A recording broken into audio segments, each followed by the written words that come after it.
ये जातियों के बीच निरंतरता की लड़ाई, किसी का सर टूटा, किसी का हाथ टूटा, किसी की टांग टूटी, तरीके की घटनाओं को अंजाम देते हैं, जिसकी वजह से एक बड़े परिप्रेक्ष्य में सामाजिक सद्भाव बिगाड़ने का प्रयास किया जाता है। जाति के आधार पर या हमारे देश में किसी भी आधार पर भेदभाव करते हैं, वो धर्म के आधार पर हो, वो जाति के आधार पर हो, वो क्षेत्र के आधार पर हो, वो भाषा के आधार पर। अगर इसमें गलती से भी कोई भी प्रशासनिक अधिकारी भी अगर उनका कोई संरक्षण कर रहा हो, बख्शा उसे भी नहीं जाए।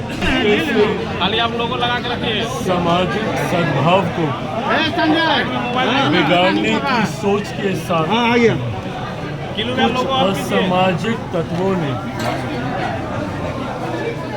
कुछ घर परिवार जिसमें खास तौर पर पासवान समाज के लोग उनको चिन्हित कर जिस बेरहमी से उन्हें मारने, पीटने, किसी का सर टूटा, किसी का हाथ टूटा, किसी की टांग टूटी, एक छोटी 13 साल की बच्ची जिस तरीके से उस तक को बर्बरता से पीटा गया, ये दर्शाता है कि ये वो लोग हैं जो समाज में तनाव की भावना को बढ़ावा देने का प्रयास करते हैं, जो चाहते हैं कि हमारा देश, हमारा प्रदेश जाति के आधार पर बटे, समाज में एकजुटता की भावना समाप्त।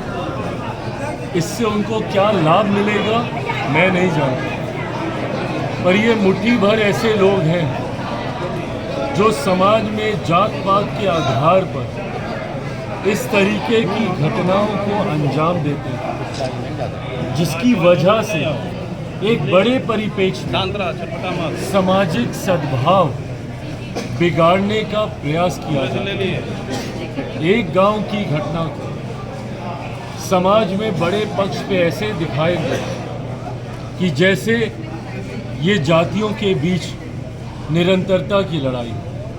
मैं मानता हूं कि कुछ ऐसे मुट्ठी भर असामाजिक लोग जो जाति के आधार या हमारे देश में किसी भी आधार पर भेदभाव करते हैं, वो धर्म के आधार पर हो, वो जाति के आधार पर हो, वो क्षेत्र के आधार पर हो, वो भाषा के आधार पर हो, किसी भी भेदभाव बर्दाश्त नहीं किया जाए।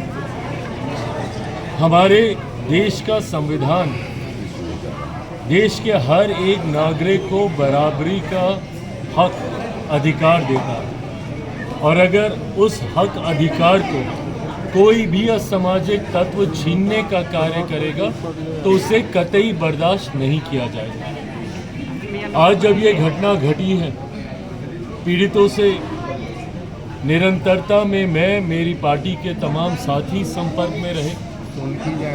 हमारे जिला की इकाई जिस दिन ये घटना घटी तब से निरंतरता में उनके माध्यम से मैं पीड़ितों के संपर्क में था।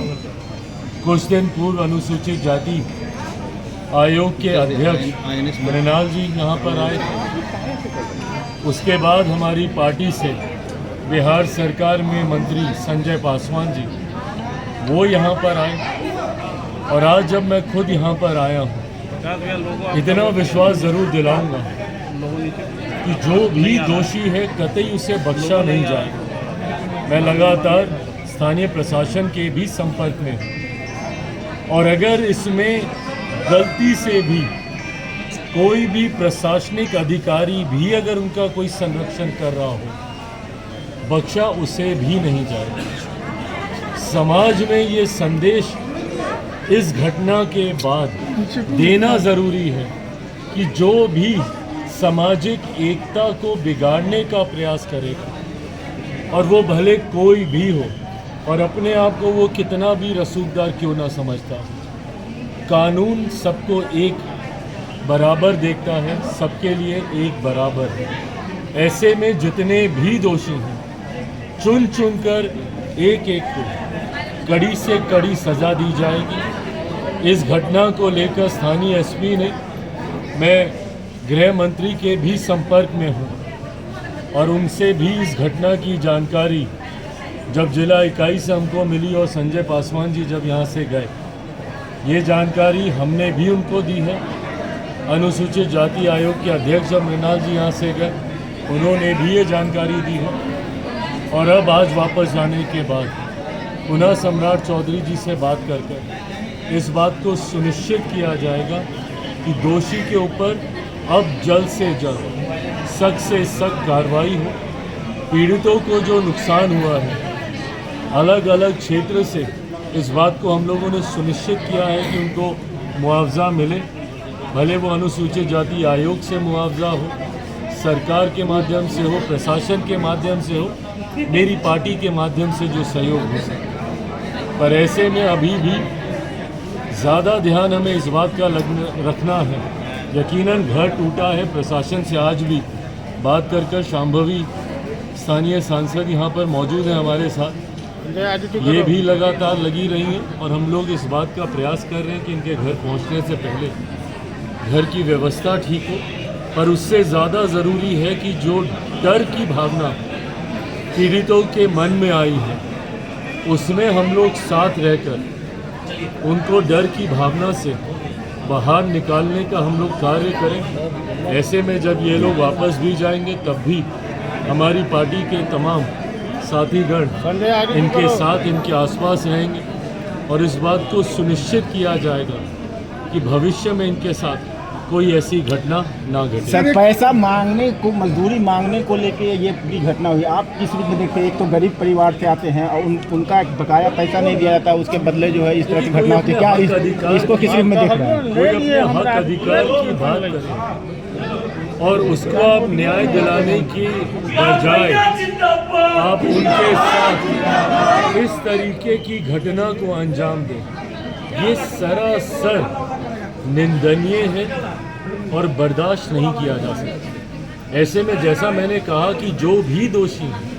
उसके ऊपर सख्त से सख्त कार्रवाई की जाए। एक परसेप्शन बनाया गया कि पूरे गांव के लोगों पर FIR किया गया, उसकी सच्चाई क्या है सर, आप क्या पता किया? जैसा मैंने कहा कि जो दोषी हैं उनको बख्शा नहीं जाएगा, पर जो निर्दोष हैं उनके साथ भी अन्याय नहीं होने दिया जाएगा। इसको देश में लगातार जाति हिंसा बढ़ते जा रही है, जाति हिंसा क्यों देश में इतनी बढ़ती जा रही है? सामाजिक तत्व हैं जो इस तरीके की घटना को अंजाम देंगे, धक्का नहीं दिया, दोषी को बख्शा नहीं जाएगा। ये हमारी सरकार की